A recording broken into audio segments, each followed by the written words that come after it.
Who would have guessed and thought that the breaking up of the ultimate Sinister Six, the potential death and destroyment of the Mysterio group and Mysterio as a character, and even Spider-Man and his family being in harm's way again, is all due to one character, Mr. Negative. But welcome back to the Hero Informer. I am AJ. So what we do here is we pick up and see Wesley, Kingpin's right-hand man and assistant, getting out and going to a meeting, something he has done over hundreds of times before, thinking this won't be no different. Him even having a bodyguard here with him, though as we are about to see, that isn't going to really change anything as a stranger arrives and talks to him, seemingly being nothing more than a homeless beggar asking for $1 or $2. But it turns out all this was planned. His own bodyguard blindsiding and betraying him as they then haul him inside of the same car and drive off in broad daylight with other people and witnesses watching, even some people recording. So that just really means one of two things. Either the people who kidnapped him were very stupid or very powerful where the consequences won't matter to them. In which we find out it's more so the latter than the former, as 1 hour later when we see him still tied up, we of course see that it's Mr. Negative himself who has taken the liberty to kidnap Kingpin's right-hand man. And at first it doesn't make sense as to why, they're working together. Why would he want to betray someone who has the same interest in him? Well, the answer is pretty simple, you wouldn't pit two apex predators inside of one cage and expect them to get along. The same metaphor works here, both Kingpin and Mr. Negative want as much control and dominance as they can get. So of course with them being here and together, Mr. Negative is kind of under Kingpin's shadow for now, so he wants leverage to get above him. And if you're not familiar, Mr. Negative has the ability and power to not only control people, but put them under his command and make them do things by dominating their wills with his, even going on to show as much as he makes his bodyguard here, Wesley's old one, use his own gun to kill himself against his own will. Just showing him that, resisting is futile. Mr. Negative even going on to say, what's going to happen now, Mr. Wesley, is you're going to give me every little secret your boss has, every single one. You're his most loyal servant, but you are going to betray him and you're going to love every second of it. Now, we even get a little backstory for this version of Mr. Negative and how he came to be and who exactly he's connected to, as cutting back over to when he was a child. Growing up inside of China, he never had a normal childhood, especially not in this ultimate universe that the maker has made and sculpted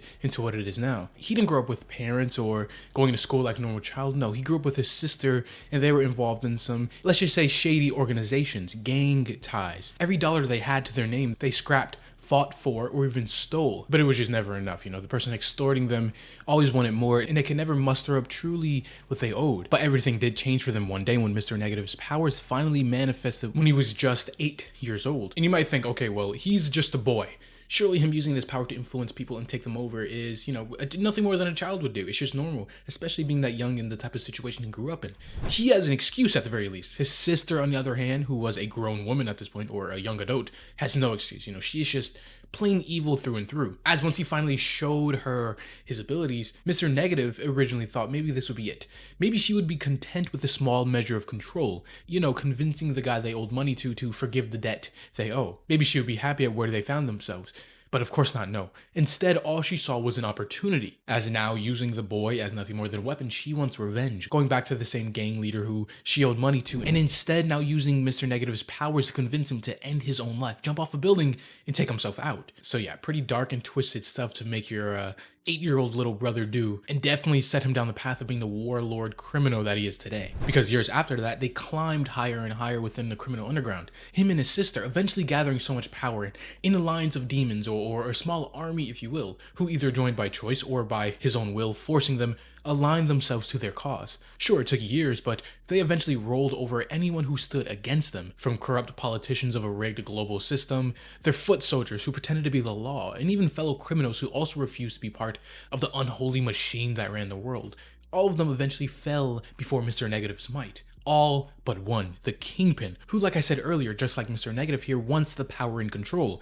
All of it. They're just two apex predators, so it's only natural that their paths would eventually connect. And here they did, them coming to blows physically even. It was inevitable. It was destined that they will fight. Because in reality, that's what the Kingpin represented, the ruthless, unavoidable state of the world. Mr. Negative was not only anticipating this battle, their eventual crossing of path, but he even thought he could break him and beat him, that his will was greater than Kingpin's. But he was just completely wrong. Kingpin just dominated Mr. Negative in a fight, overpowering his will. And the only thing that really surprised him that day is he was expecting them to fight to the death. Either Kingpin will kill him or Mr. Negative will kill Kingpin. But in an unseen chain of events, Kingpin decided to send an invitation to ally himself with Mr. Negative, which on one hand, yes, is better than death and dying by the Kingpin's hand, being able to work with him this time. But that also is a two-edged sword, because if you fall in line with another apex predator, you only become second in command and no longer the top of the food chain or the alpha or apex yourself.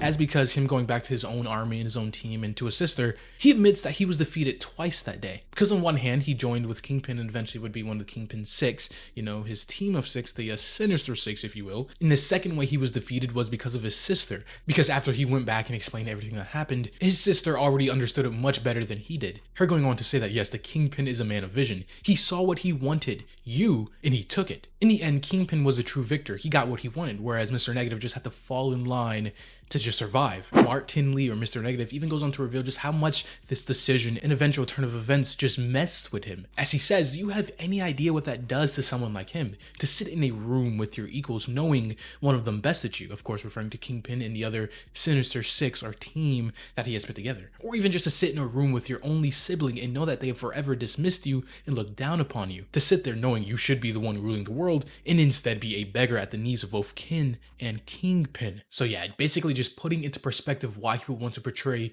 Kingpin and everybody else, really, all of the other villains and heroes and everybody else on a playing field, even his own sister. He doesn't want to take orders and be second in command. No, he wants to be the one giving the commands, the one at the top. So back over into the present with him having Mr. Wesley here all tied up and eventually able to take him over, he is using his powers to influence and try to break Wesley here. Though of course Wesley, having pretty good willpower himself, tries to resist, but really it's just a matter of time before Mr. Negative is able to break him and truly get all his secrets and everything he's trying to hold back. The only bad thing about this is, like, sure, he's betraying Kingpin and whatever secrets Kingpin may have and he's only told Wesley, but Wesley is also Mysterio, something that nobody knows at this point, and frankly nobody needs to know, or at least one of the Mysterios, I should say, as it is an entire group instead of just one person inside of a suit. But unfortunately, Mr. Negative's powers just seem to be too over-encompassing, and it finally forces Wesley to reveal that he is a part of the Mysterio group. Now, of course, simultaneously while this is happening and he's getting tortured, revealing all the secrets, whatever, there's other things happening inside of New York at this very moment. As we see when we move over to the paper, Uncle Ben with J. Jonah themselves trying to figure out different secrets and what is truly happening within New York and all the mysterious plot threads going forward. But even after all of this time, it's just not clicking into place. It's not making a cohesive story for them to unravel. And the main reason behind this is it's just too much. Jonah going on to say firsthand that the thing is, people can only take so much of an overwhelming idea before their mind just rejects it. And with this giant wall of global conspiracy ranging from the Kingpin and his shady criminal empire in New York to what the Maker is doing globally and even the other organizations across the world, the general public would just see it as too much and obviously want to reject it. And so what they need here, if they want this to go public and the truth to be shared, is they need a singular silver bullet. One thing, one story that everybody can follow. A thread, a single one that if you follow it and pull it, it'll unveil and reveal everything else. The only question now is which thread? What do they start with to unreveal everything eventually?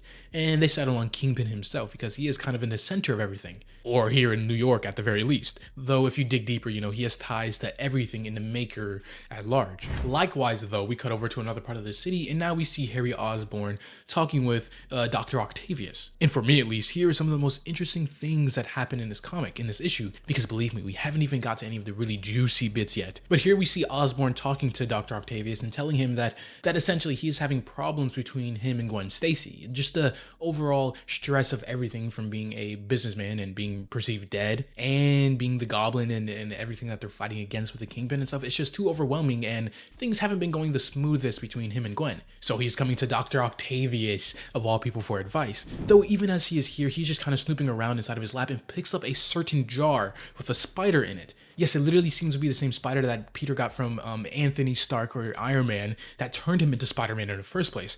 For whatever reason, Otto was able to get his hands on it, or as he just says, it's something he found, and potentially is trying to reverse engineer it and study it, which, just bear with me for this idea. Him now with the very spider, if he is able to crack the code and seemingly reproduce it, imagine this is how we get this universe's version of the superior Spider-Man. Instead of Otto taking over Peter's body, he gives himself the abilities of Spider-Man, turning him from just plain human and a sideline character to now a superhuman able to do more of whatever he's trying to accomplish. Or, more practically just create an army of metahumans and super spider people. That would also be pretty advantageous for what they're trying to do here. But anyways, back with the topic on hand, Otto's advice for what Harry is going through with Gwen is pretty simple, as he goes on to ask Harry, has he considered divorce of all things? Hours later though, after just giving up all of his secrets and everything he was trying to keep dear and try his best to not just ruin everything he has spent a lifetime building up, Mr. Negative's powers are just too much and he eventually spills everything. And now knowing this, Mr. Negative has a very specific plan in mind. As he goes on to say, I have something for you, 2 gifts,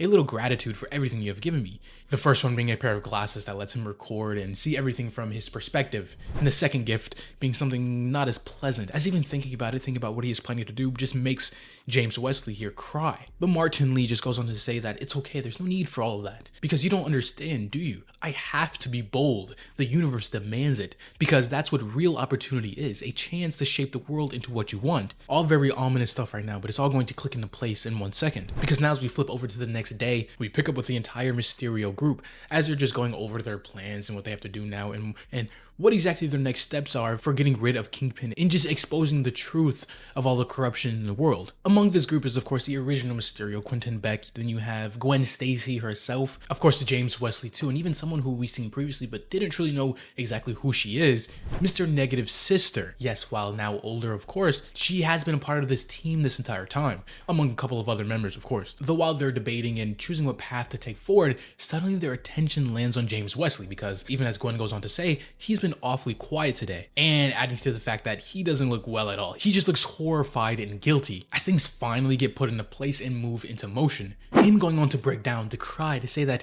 he's sorry, he didn't want to. He didn't want to betray everybody here. Of course, leaving Gwen and everybody else here confused about what he's truly saying. What does he mean he didn't want to betray them? What has happened? But Mr. Negative's sister knows truly all too well what is happening. She knows that look. She has seen it 1,000 times on 1,000 different faces. She knows Mr. Negative has got to him. Mr. Negative's plan this entire time was to get them all into one place, as we see Wesley just have a bunch of bombs and C4 strapped to his chest. Yes, this was the second gift that Mr. Negative has given to him. He was planning to use Wesley as a suicide bomber to take everybody out and clear the Mysterio group from the playing field. And eventually, having no time to react or nobody truly able to do anything, the bomb just explodes and potentially killing everybody here, including Gwen Stacy. Now, again, I do have to preference this that anything dealing with Mysterio in the group here, it's an unreliable narrator. No, you can't truly pinpoint what exactly is real, what is happening, what is fake or fabricated. We've seen that firsthand with Harry Osborn, him looking like he was shot dead when we found out that truly wasn't the case. Now, that very much could be the same thing here, or on the other hand, they could truly be dead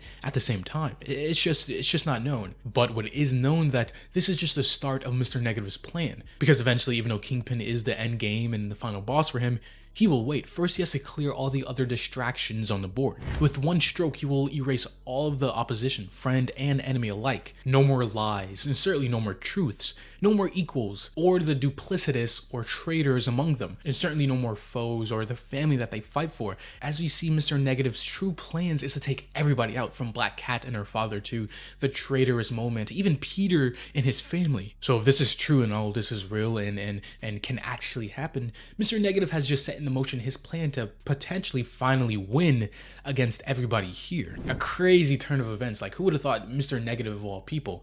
Though that is something that we're going to continue to see next time as this issue in video comes to a close. If you have enjoyed watching, leave a like or subscribe if you're new and want to see more content just like this.